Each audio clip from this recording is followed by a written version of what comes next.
you to all of our esteemed guests for joining us this momentous morning. My name is Kathleen Dawson, and I am the proud new superintendent of Minuteman Regional Vocational and Technical School.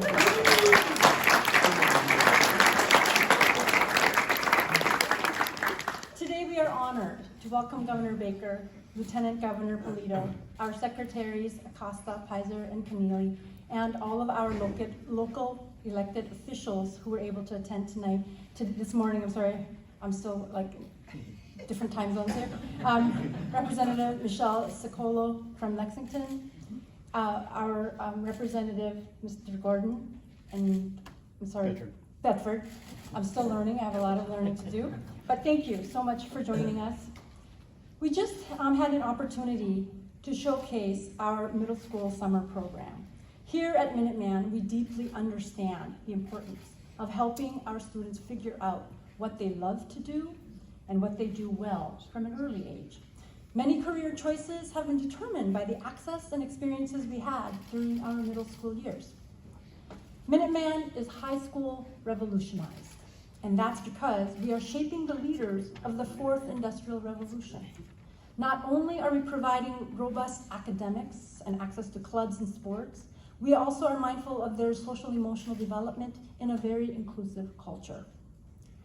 These are all of the qualities that earned us the National Blue Ribbon Award from the U.S. Department of Education in 2018, and our first high school that was ever to receive an award from the Massachusetts Reading Association in 2020. We are providing our learners the technical 21st century skills required to be college and career ready. As the superintendents in this room know, that none of these accomplishments are possible without the hard work and commitment and dedication of our staff. So we do want to acknowledge the Minuteman staff for all of their commitment and their dedication to our students and our communities. And of course, this is not possible, right, without the support and the guidance of our school committee. So we want to thank all of our staff and our school committee. And I do want to take a moment to thank Dr. Buchanan, who just retired after 15 years with Minuteman. And under his leadership, he has transformed what Minuteman is to what we're seeing today. So on behalf of Dr. Buchanan, we also want to thank everyone for the support, because we would not have this new building without all of the hard work that he committed to Minuteman. We also know there is a misalignment between the number of people without jobs and available job openings. This funding that we're going to hear about this morning allows access for our students to learn the skills necessary to close this gap. In particular, the Career Technical Initiative funding for the adult programs at Minuteman Technical Institute, which is our adult division of Minuteman. We have hugely benefited for our unemployed or underemployed people who can now take these life-changing courses for free, providing them economic mobility and independence for years to come.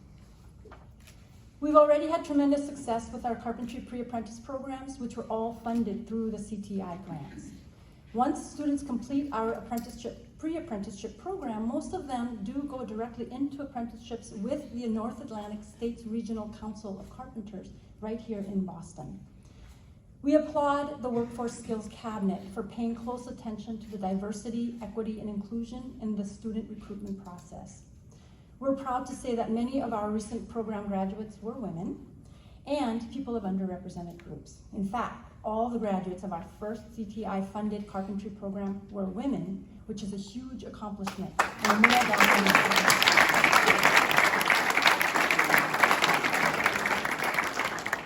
So we are all excited this morning to learn about the future opportunities that will be made possible with today's announcement. And before I do pass this to the announcement, I do want to just acknowledge our staff here today that really helped prepare for today's visit, and just a special recognition of our two assistant superintendents, Dr. Peralt, and to our other assistant superintendent, Mr. Aikinen, and then of course our principal, George Clement, and our executive director of our Minuteman Technical Institute, the Dr. Nancy Howell. Did I say that? Wow. And then we have teams. We have Mr. Woodruff, our Victor Woodruff, all of the technology here that's possible, and then you saw all of our wonderful students, right? It's for them that we do what we do. And so with that said, I'd like to, I do want to put one plug in. I do want to say that we are open to partnerships for innovative collaborations. So please connect with us as we prepare our students to be leaders of the fourth industrial revolution. So with that said, I'd like to introduce to you to our Honorable Governor, Mr. Charlie Baker.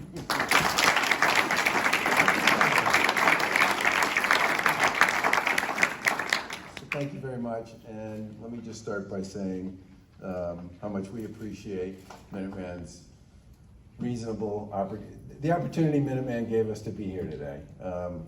The best part about this program generally over the years has been the chance it's given all of us to see firsthand what our schools are up to and what they're doing and what the kids are learning, and frankly, to see the sort of joy on their face that comes with the practical and hands-on opportunity that's associated with these kinds of programs. It's one thing to think theoretically about making a movie. It's quite another thing to make one. And it's one thing to think about what it would be like to take a car apart and put it back together again. And it's very different to actually watch kids do it. And I think for us, the combination of the hands-on opportunity and the theoretical development that comes with these programs is a big part of what makes them so successful, and why it was part of what we chose to start investing in on a pretty aggressive basis shortly after we took office. The history of this workforce grants program, workforce skills grants program, goes back to the spring of 2015, and since that time we've invested about $130 million in programs across the Commonwealth, and somewhere around 200 vocational and traditional high schools have benefited from this program, and they've served approximately 50,000 kids. And in many ways, we've watched, as we've gone back and visited some of the schools that have benefited from this program, we've watched the change that's had on many of their programs and their curriculum. And in many cases, the most amazing thing is you walk back and visit a program that had, well, the easiest one I can think of is there are several programs that won grant proposals that had to do with machining. And digital machining is completely different than mechanical machining. And the big message we got over and over again, not just from those programs, but from others, was the sense of excitement it created for both the faculty and the students who were participating in that, because they were using the same gear that was basically being used across the industry. And when you're writing a program in a machine shop on how to build a joint, which is basically where all the joints come from that get surgically implanted into so many of us as we get older, I did use the word we, right? It's an experience, and it's completely different than what people think that program is all about and how it factors into their potential future. And we talked a little bit about this as we were doing the tour. These programs are basically STEAM programs from one end to the other. And we should all remember that practically everything that's associated with this stuff is going to have a chip in it at some point down the road. And that means it's a very different experience, it's a very different opportunity, and it's a possibility that comes with these programs that's very different than it would have been 10 or 20 years ago. The program we're talking about today represents about $32 million in grants, about $22 million through the traditional workforce skills grant program, and another $10 million through the Career Technical Institute initiative that we started. Our timing on that was not great. We started this initiative in January of 2020. And then it sort of ground to a halt for a little while. And I must say that the best part about it, this is about a $100 million initiative over a number of years, but the idea was to create what we think of as 3 shifts in a lot of our schools. The traditional shift for the kids who are part of the Career Technical Initiative who attend our Voc Tech schools, opportunities for kids who are in traditional high schools to come engage in these programs after school, and then a night shift or an evening shift for those who are looking to engage in some sort of career transition. And while the pandemic definitely got in the way at the start of this program, we've been really pleased that so many schools, including this one, have chosen to find a way, despite that, to kickstart the program and get it going and get it moving. I really do believe that over time, the benefits that programs like this will provide, not just to young people, but also to people looking for career transitions and opportunities going forward. And the job possibilities associated with this are profound, because in many ways, as Kathleen said, we live in a world where we have a tremendous number of job openings and not necessarily people with the skill sets that they need to take advantage of those jobs, and many of them pay extraordinarily well. We're very glad to be here today. We're thrilled to be making yet another award to this program. I do want to thank the legislature for being incredibly supportive of this initiative over the course of the past 8 years. It was a new idea back in 2015, but the legislature's included funding for this in every single bond bill that they've delivered to our administration over the course of the past 8 years.